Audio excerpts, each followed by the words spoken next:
بلند تر صلوات۔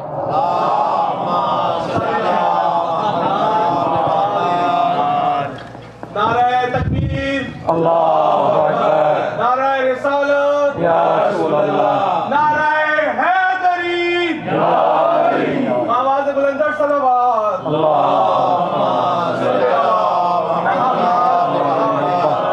محبت کا ثبوت دیں، تھوڑا اور قریب آ جائیں،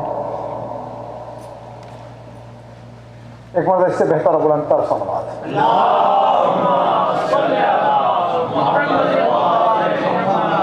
رحم اللہ من یقرأ الفاتحہ۔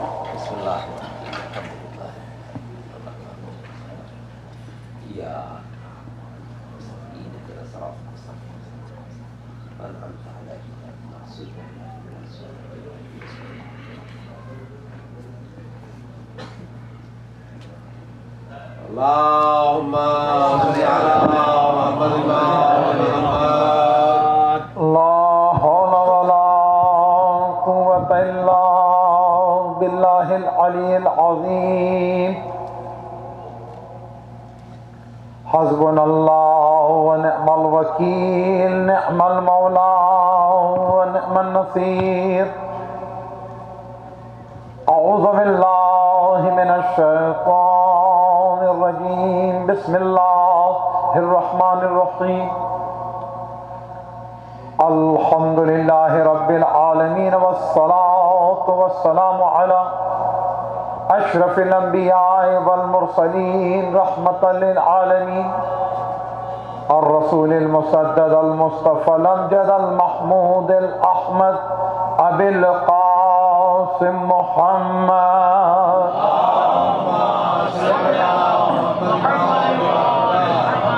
وآلہ الطیبین الطاہرین المعصومین المظلومین المنتجبین۔ اما بعد، فقد قال اللہ تبارک و تعالی فی کتابہ الحکیم وفرقانہ الحمید وقولہ الحق۔ بسم اللہ الرحمن الرحیم۔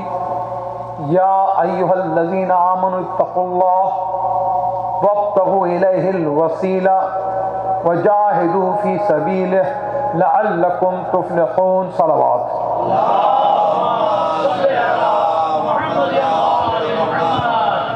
اے ایمان والو،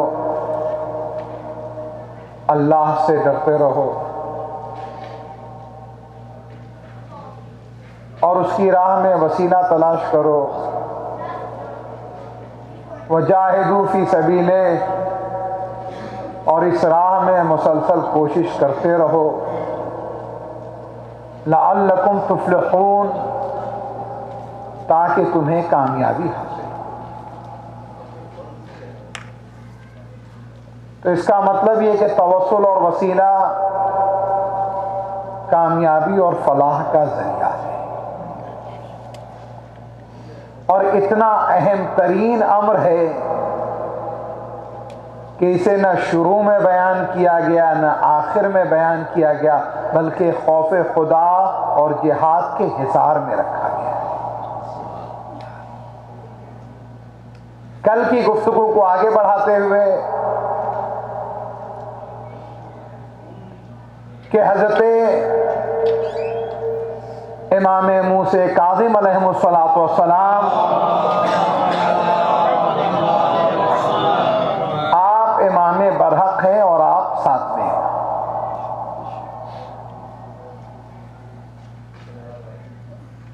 امامت ناطقہ اور امامت سامقہ کل بیان ہوئی، اور ہر امام کا ایک پیریڈ ہے امامت کا جو بیان کیا گیا۔ وہ وہیں سے گفتگو کو آگے بڑھائیں، کچھ دو ایک سوالات کل آ گئے تھے، لہذا وہ بیان کرتا ہوا آگے بڑھوں گا، ورنہ میں پھر مصر کے بازار میں پہنچ کر نبوت کے وزن کی گفتگو کو آگے بڑھانا چاہتا ہوں۔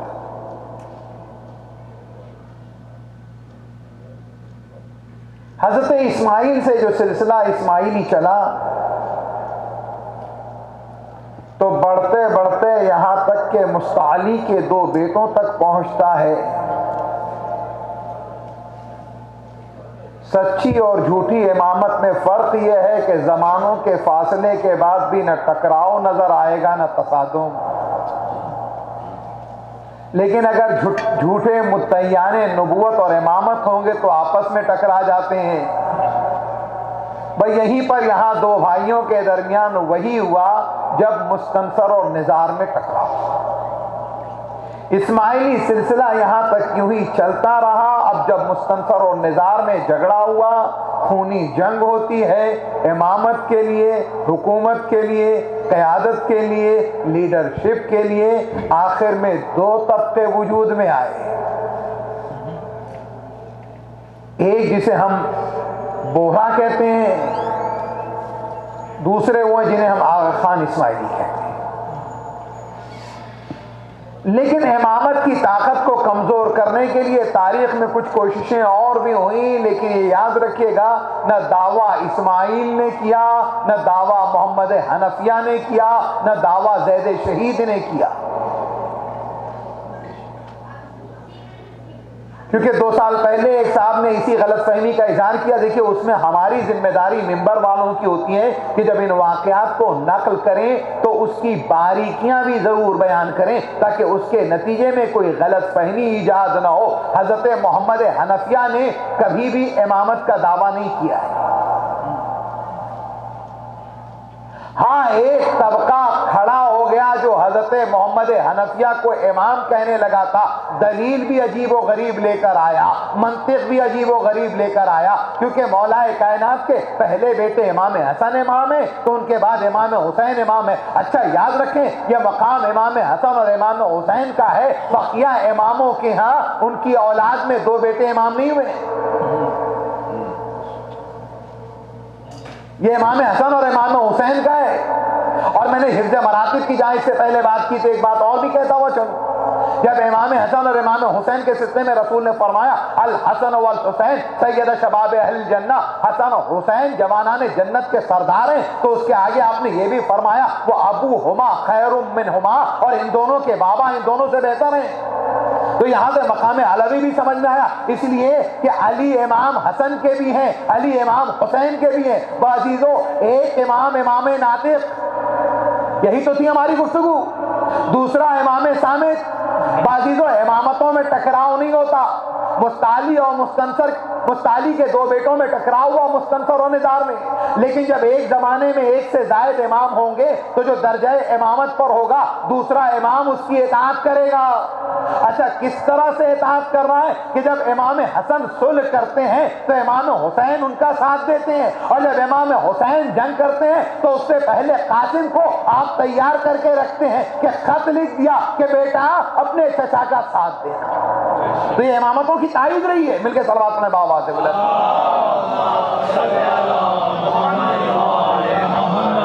تو اب جو حضرت محمد حنفیہ جس طرف میں آ رہا تھا، یہ بھی امامت کے تعلق سے کچھ گوشیں روشن کر دیے جائیں بچوں کے لیے، بڑے تو ماشاءاللہ باخبر ہیں آشنا۔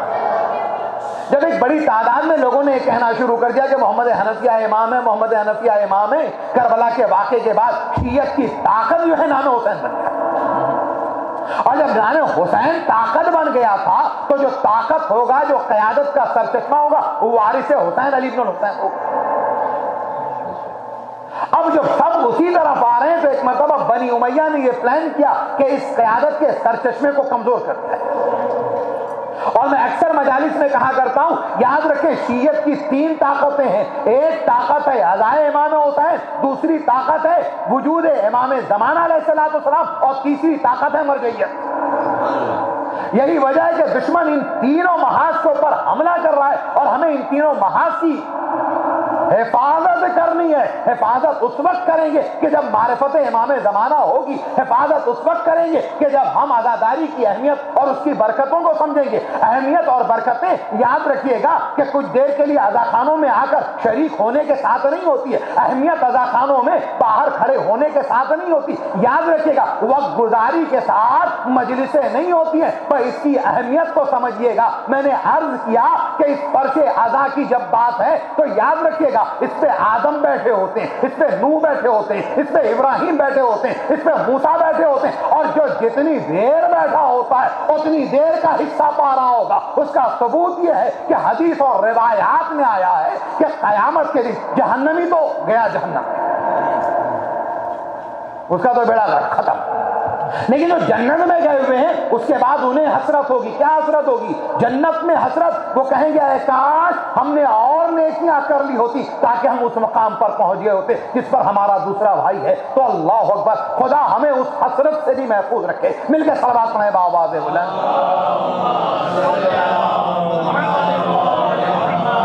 اس لیے یاد رکھیں یہ شہیدوں کی امانت ہے عزاداری, یہ فاطمہ کی امانت ہے عزاداری. یہ ادا خانے کیا ہیں, یہ فرش ادا کیا ہے, یہ ادا خانے اور فرش ادا کیا ہیں, ذرا سنیے گا عزیزان گرامی. 11ویں امام حسن عسکری علیہ السلام. میں حضرت محمد حنفیہ تک پہنچوں گا. 11ویں امام کے پاس ایک شخص ہے, جوتے پہن کے کمرے میں داخل اور تخوذ مقام ابراہیم مقام ابراہیم کو مصلی بنا. امام نے کہا جوتے اتار. جانتے ہیں جگہ کون سی ہے؟ ہمارا عقیدہ کہ ہر اذا خانہ ویسا ہے.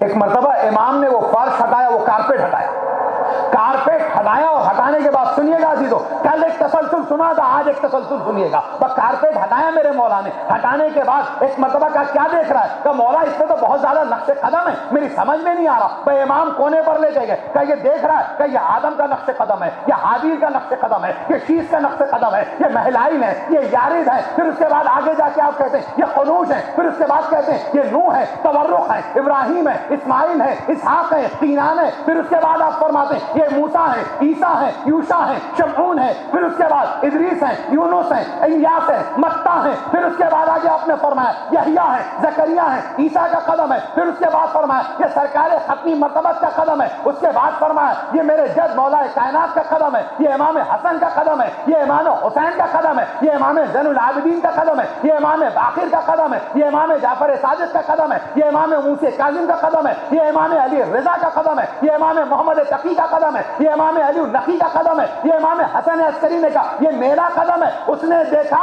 اس کے بعد کہا مولا یہ 2 قدموں کی ابھی جگہ رہ گئی ہے, کہ یہ جگہ میرے بیٹے امام زمانہ کے لیے ہے. صلوات پڑھیں بآواز بلند.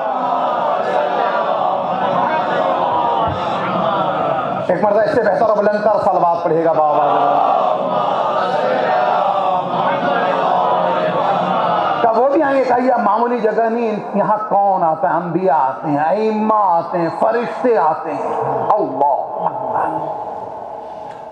عزیزو یہ تماثیل ہیں, یہ شبیہیں ہیں, یہ کربلائیں ہیں, یہ زمین پر آپ کی کربلائیں ہیں. بقول نیر سلسلوی وہ کہتے ہیں خوش ہوا مدح شبیر سن کے خدا. ابھی آپ نے علی رضا بھائی کو سماعت فرمایا, کچھ دیر پہلے بھی محیط صاحب تشریف رکھتے تھے, انہیں آپ نے سماعت فرمایا, پڑھ رہے تھے تو خوش ہوا مدح شبیر سن کے خدا, دیکھے جنت کہاں اور کیا چاہیے, میں نے لوٹا دی جنت یہ کہتے ہوئے کربلا کربلا کربلا چاہیے. اللہ اکبر. تو محمد حنفیہ کے لیے گروہ کھڑا ہو گیا تاکہ امامت کو کمزور کیا جائے. کئی امام محمد حنفیہ اگر آ کے مجمع میں ڈکلیئر کر دیتے ہیں میں امام نہیں ہوں تو مجمع نہیں مانے. یہ ایک حکمت تھی محمد حنفیہ کی, اور اس کا ثبوت کیا ہے؟ اس کا ثبوت یہ ہے کہ حضرت محمد حنفیہ نے کیا کیا کہ جب حضرت مختار کو اجازت لینی تھی تو ڈائریکٹ امام سے رابطہ نہیں ہو پا رہا تھا, تو محمد حنفیہ کے ذریعے سے امام زمانہ جو اس وقت کے تھے امام زین العابدین علیہ السلام صلوات میں بآواز ان سے کانٹیکٹ کیا, رابطہ کیا, اور اس کے بعد اجازت حاصل کی. تو ایک چیز ہماری سمجھ میں آ گئی, آپ کی سمجھ میں آ گئی کہ اگر اپنے آپ کو وقت کا امام سمجھتے تو وقت کے امام زمانہ سے رابطہ نہ کرتے, امام زین العابدین سے رابطہ نہ کرتے. رابطہ کیا, لیکن جب اسرار بہت بڑھ گیا, مدینہ تقسیم ہونے لگا, بنی امیہ کی سازش کامیاب ہونے لگی, تو ایک مرتبہ امام سے آ کے کہتے ہیں کہ لوگوں کا خیال ہے کہ میں امام, لوگوں کا خیال ہے کہ میں. امام نے کہا ٹھیک ہے, فیصلہ خانے کا,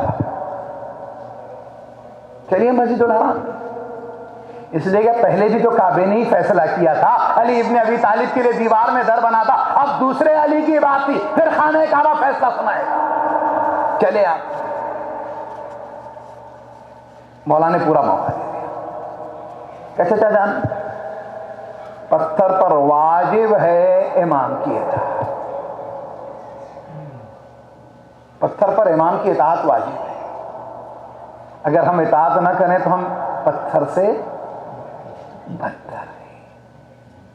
حجر اسود کیوں حجر اسود ہے؟ اتنا محترم پتھر کیوں بن گیا؟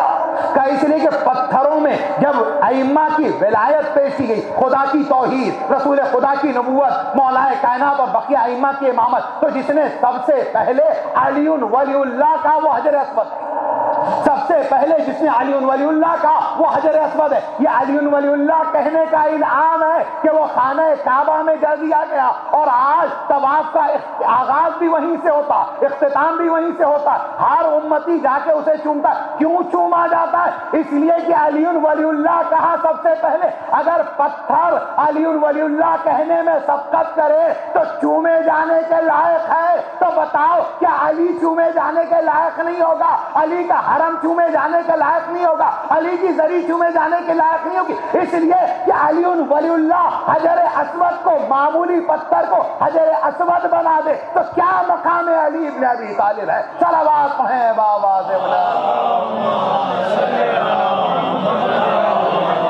مرتبہ اس سے بہتر اور بلند تر صلوات پڑھے گا بابا سے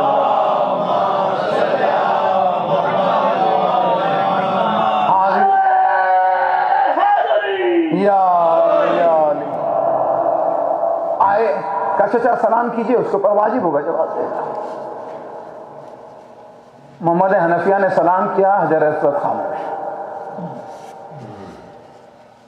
پتھر تھا پتھر بنا رہا، پتھر تھا پتھر بنا رہا، کچھ نہیں بولا، مجمع نے دیکھ لیا۔ پھر اس کے بعد اب آپ آئے مولا، مولا نے کہا السلام علیک یا حجر الاسود، اے حجر اسود تجھ پر میرا سلام ہو۔ ادھر امام نے کہا السلام علیکہ، وہاں سے جواب آتا ہے وعلیک السلام یا حجت اللہ یا امام الارض والسماء، سلام ہو آپ پر اے حجت خدا، سلام ہو آپ پر اے زمین و آسمان کے امام، سلام ہو آپ پر امام الانس والجنہ، سلام ہو آپ پر جو انسان اور جنات کا امام ہے۔ تو دیکھا آپ نے ایک مرتبہ تقسیم کیا جا رہا تھا امامت کو، لیکن محمد حنفیہ کو لے کر آئے، فیصلہ ہو گیا بھائی امام کون ہے۔ آئیے دوسرا ایک اور مرحلہ، جب امامت کا ایک اور دعویٰ، وہ بھی زید شہید نے دعویٰ نہیں کیا۔ ایک اور غلط فہمی ہے، ایک زیدیہ فرقہ ہے اور ایک زیدی اولاد امام ہے۔ ہماری اسٹڈی اتنی کم ہو گئی ہے کہ میڈیا جو بیان کرتا ہے وہی ہمارے لیے مستند ہو جاتا ہے۔ میڈیا بیس نالج، میڈیا بیس فیئر، میڈیا بیس انفارمیشن۔ یمن میں جو زیدی ہیں، یہ زیدیہ فرقہ ہے جو امام زید کہتا ہے، حضرت زید،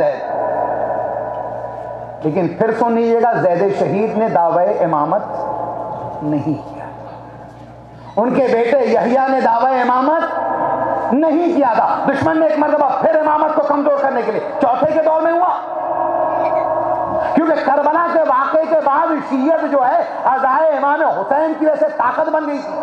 جب طاقت بن گئی تھی تو محمد حنفیہ کا مسئلہ پیش کیا گیا، اس میں کامیاب نہیں ہوئے۔ حضرت زید شہید انقلاب برپا کرتے ہیں، کھڑے ہو جاتے ہیں، ایک انقلابی گروہ آپ کے ساتھ آتا ہے، شہید ہو جاتے ہیں، ایک طبقہ ان کی امامت کا قائل ہو جاتا ہے۔ لیکن یہ یاد رکھیے گا زید شہید جو ہیں امام محمد باقر کو امام مانتے تھے، ان کے بیٹے یحییٰ جو ہیں امام جعفر صادق کو امام مانتے تھے، لہذا زید شہید کا پانچویں امام سے ٹکراؤ نہیں تھا، اسی طرح سے یحییٰ کا امام جعفر صادق سے ٹکراؤ نہیں تھا۔ ثبوت کیا ہے؟ ثبوت کے لیے جو چیز بیان کرنے جا رہا ہوں وہ یہ ہے، صحیفہ کاملہ میں نے پرسوں کی مجلس میں عرض کیا، صحیفہ کاملہ کس کی دعاؤں کا مجموعہ ہے؟ چوتھے امام امام زین العابدین علیہ السلام کی دعاؤں کا مجموعہ۔ صلوات پڑھیں گے بآواز بلند۔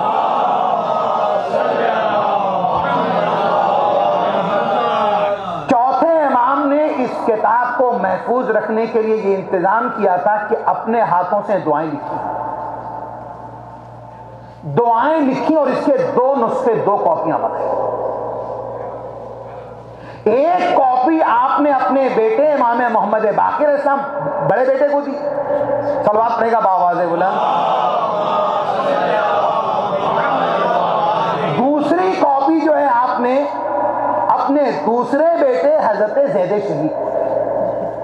تو یہیں سے ایک مقام زید شہید بھی سمجھ میں آیا کہ امام محمد باقر کے علاوہ جو سب سے قریب ترین اولاد تھے، بیٹے تھے، فرزند تھے، وہ حضرت زید شہید تھے۔ دونوں کی کاپیاں تھیں۔ اگر زید شہید کے ذہن میں یہ خیانت ہوتی اور امامت کا تصور ہوتا تو وہ دعوی امامت کرتے، لیکن انہوں نے دعوی امامت نہیں کیا۔ اس کا ثبوت یہ ہے کہ جب انہوں نے جہاد کیا ہے تو اجازت لینے کے لیے امام محمد باقر علیہ السلام کے پاس آئے، صلوات پڑھیں بآواز بلند۔ پانچویں امام کے پاس اجازت لینے کے لیے آئے، اجازت لی۔ اس کے بعد جو امام نے یہ کہا کہ بھائی آپ کو خدا جزائے خیر دے، لیکن بھائی آپ کا انقلاب وہ کامیابی نہیں پا سکے گا جس کامیابی کی آپ توقع رکھتے ہیں۔ اجازت دی۔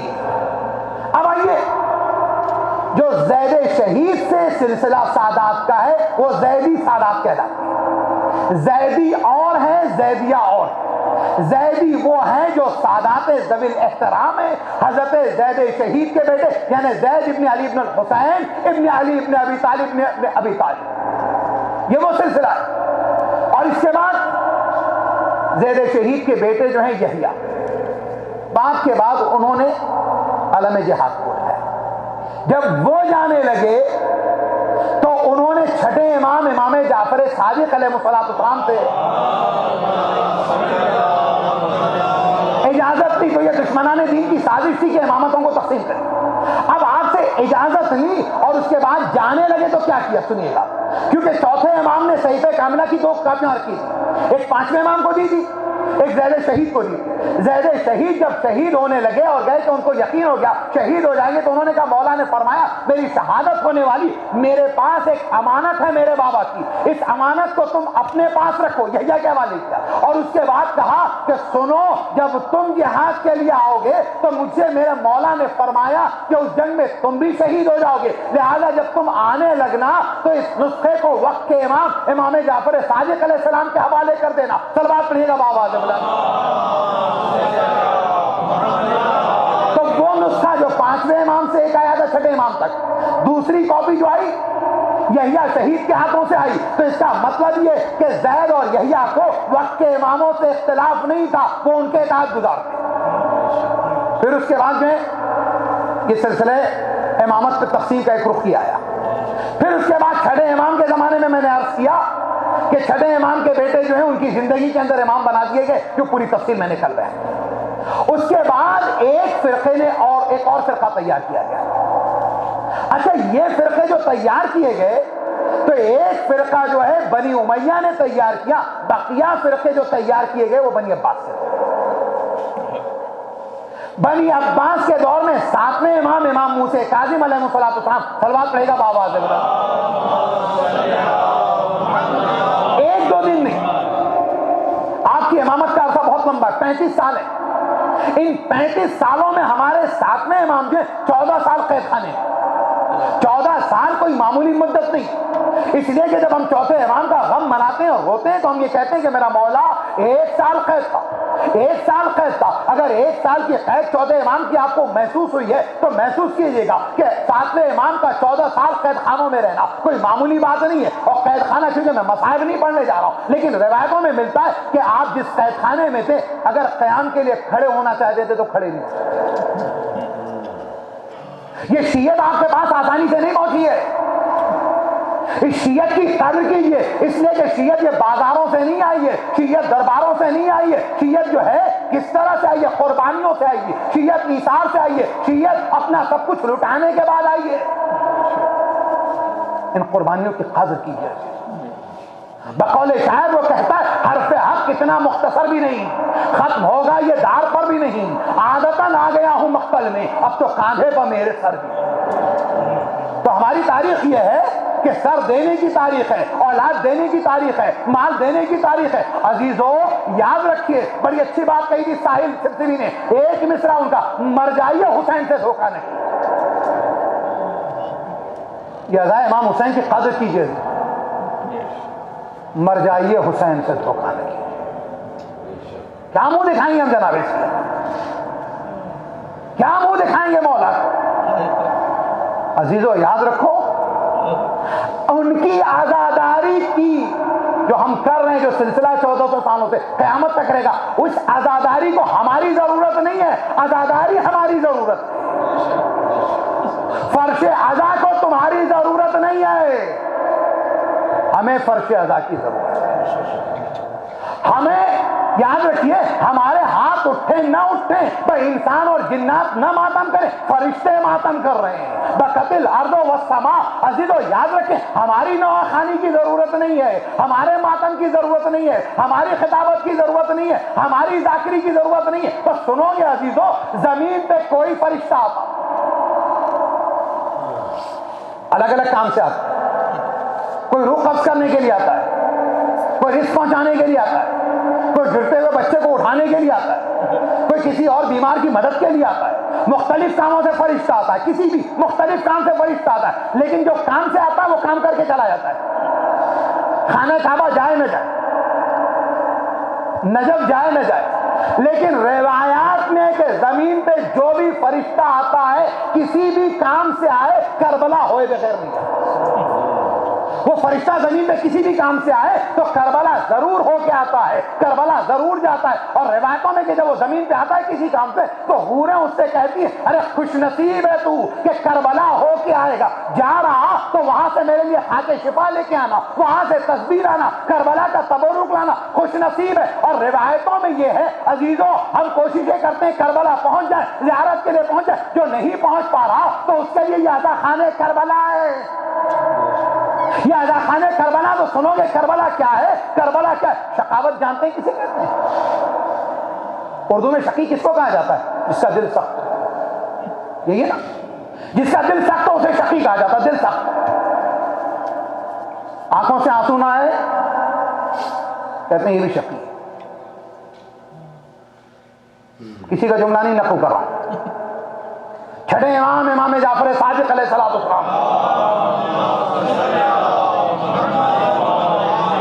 آپ فرماتے ہیں کہ ما جفت الدم الا لقسوة القلوب، یہ جو تمہاری آنکھوں کے آنسو سوکھتے نہیں ہیں، تمہاری آنکھوں سے آنسو نہیں بہ پاتا، مگر اس کا سبب یہ ہے کیونکہ تمہارا دل سخت ہو گیا ہے۔ تو اگر دل سخت ہو جائے تو آنسو نہیں بہ پاتا۔ اس کے بعد امام آگے ریزننگ بیان کرتے ہیں، اللہ اکبر، یہ حکیم گھرانہ ہے، حکمتیں اور ریزننگ یہیں پر ملتی ہے۔ مولا آگے فرماتے ہیں وما قسوة القلوب الا لکثرت الذنوب، اور آنکھیں تمہاری خشک نہیں ہوتی مگر یہ کہ دل سخت ہو، اور دل سخت نہیں ہوتا مگر یہ کہ گناہ مسلسل کیا جا رہا ہو۔ عزیزوں، احترام و مقام اہل بیت میں اگر فرش عزا بچھاؤ، مجلس برپاؤ، کسی اور کام میں ہم لگ جائیں تو یہ بھی اس کی خیانت ہے اور احترام عزا کے خلاف ہے۔ اب سنیے گا، جملہ سنیے گا، تیسرے امام حسین علیہ السلام کی زیارت کے لیے کس بیٹے کا جملہ؟ چھٹے امام کا جملہ، امام جعفر صادق علیہ السلام کا جملہ۔ کون میرا مولا کہ جس نے کربلا میں مجلسیں برپا کی؟ کون میرا مولا جس نے مدینے میں مجلس برپا کی؟ کون میرا مولا کہ جس نے علم کی بنیاد رکھی، حوض علمیہ کی بنیاد رکھی؟ کون میرا مولا؟ یہ وہ میرا مولا کہ کوئی درس نہیں پڑھایا لیکن اختتام پہ مولا حسین پر گریا نہ، بکا نہ کی ہو، گریا نہ کیا۔ عزیزوں، صادق آل محمد اسے کہتے ہیں جس نے مسجدوں کو عزا خانہ بنایا، جس نے مدرسوں کو عزا خانہ بنایا، جس نے محراب کو عزا خانہ بنایا، جس نے گھروں کو عزا خانہ بنایا، جس نے راستوں کو عزا خانہ بنایا، جس نے مسافر خانوں کو عزا خانہ بنایا، جس نے مقتل کو قید خانے کو عزا خانہ بنایا، اسے کہتے ہیں صادق آل محمد۔ جو کربلا گئے وہ کربلا سے واقف ہے، جو نہیں گئے خدا انہیں جلد سے جلد زیارت نصیب کرے، جو گئے ہیں انہیں بار بار نصیب ہو۔ کیا ہے عزیزو، میں حج اور زیارت کا تقابل نہیں کرتا ہوں، لیکن عزیزان گرامی اگر استطاعت ہو جائے تو زندگی میں حج ایک مرتبہ واجب ہے۔ چھٹے امام جعفر صادق علیہ السلام سے کسی نے پوچھا،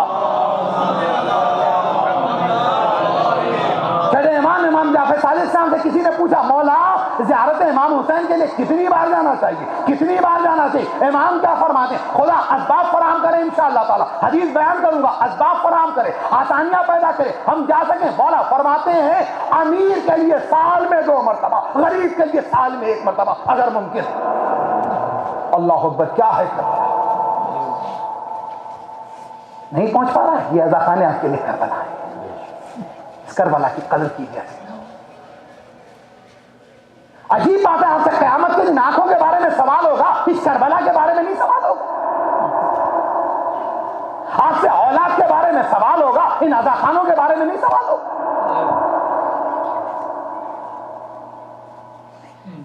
خدا کرے آپ جائیں کربلا، تو کربلا میں آپ نے دیکھا ہوگا ایک تو حرم ہے، اس کے علاوہ کچھ یادگاریں ہیں جہاں معصوم یعنی شہداء شہید کیے گئے ہوں، تمام ہے، خیمہ گاہ ہے، قلعہ زینبیہ ہے۔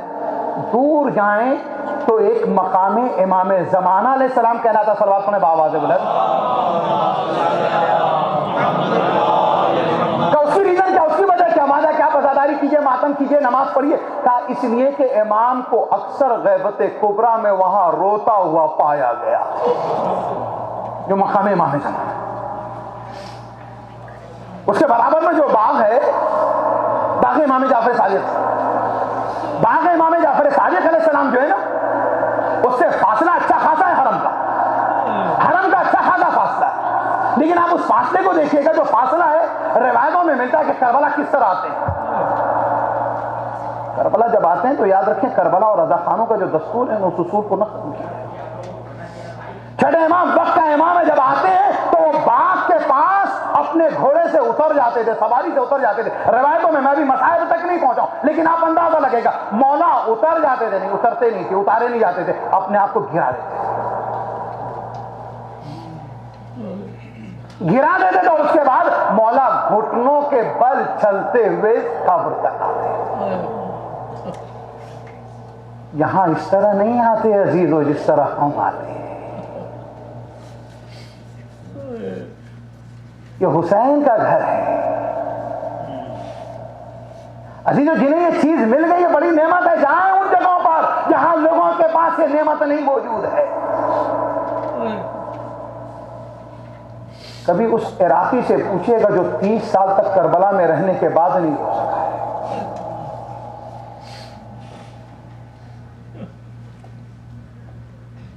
کبھی ان لوگوں سے پوچھئے گا جو ان بستیوں میں چلے گئے ہیں لیکن ان بستیوں میں جانے کے بعد جہاں پر کوئی عزا خانے نہیں، روتے ہیں روتے ہیں۔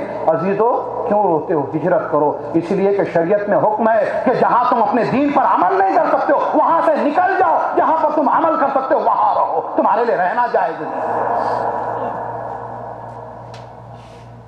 آپ آئیے، آپ کوئی سہولتیں ادا کریں۔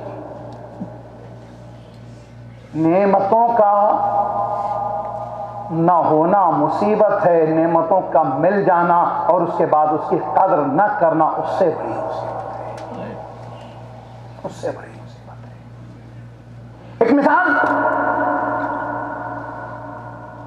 میں نے ایک مضمون میں پڑھی تھی کہ جہاز چلا جا رہا تھا، جہاز میں بیٹھے ہوئے لوگ پرسکون اپنے طور پہ، جو بیٹھا کتاب پڑھ رہا تھا کتاب پڑھ رہا تھا، جو بیٹھا دعائیں پڑھ رہا تھا دعائیں پڑھ رہا تھا، جو عرصے پہ کھڑا ہوا باہر کے مناظر دیکھ رہا تھا مناظر دیکھ رہا تھا۔ ہر آدمی اپنے آپ میں مگن تھا، کوئی اپنے دوستوں کے ساتھ باتیں کر رہا تھا۔ ایک آدمی تھا بڑا بے چین تھا، بڑا امپیشنٹ، کبھی امپیشنٹ ہو کے ادھر جا رہا ہے، کبھی بے چینی کے ساتھ ادھر کبھی ادھر، سارے کے سارے لوگ عبادت کرنے والا ڈسٹرب، ماحول پورے جہاز کا خراب ہو۔ آخر میں جا کے کیپٹن سے شکایت کی، میرا کیپٹن امام زمانہ ہے، کیپٹن سے اس نے شکایت کی، کہا دیکھو بھائی یہ تو جہاز میں بہت پرسکون ہے، یاد میں بڑا ڈسٹرب کر رہا ہے۔ اس نے کہا خیر کوئی، اس نے اس کا ہاتھ تھاما اور تھامنے کے بعد جو ہے جہاز کے باہر کچھ دیر کے لیے لٹکا دیا۔ ارے میں ڈوب جاؤں گا اس لیے کہ یہ دریا ہے، مجھے تیرنا نہیں آتا۔ کہ اب تجھے جہاز کی قدر معلوم ہو گئی، عزیزان گرامی عزا خانے کی قدر سمجھو اس سے پہلے کہ طوفان کا سامنا ہو۔ صلوات پڑھیں بآواز بلند، اس سے بہتر اور بلندر صلوات پڑھیے گا بآواز بلند۔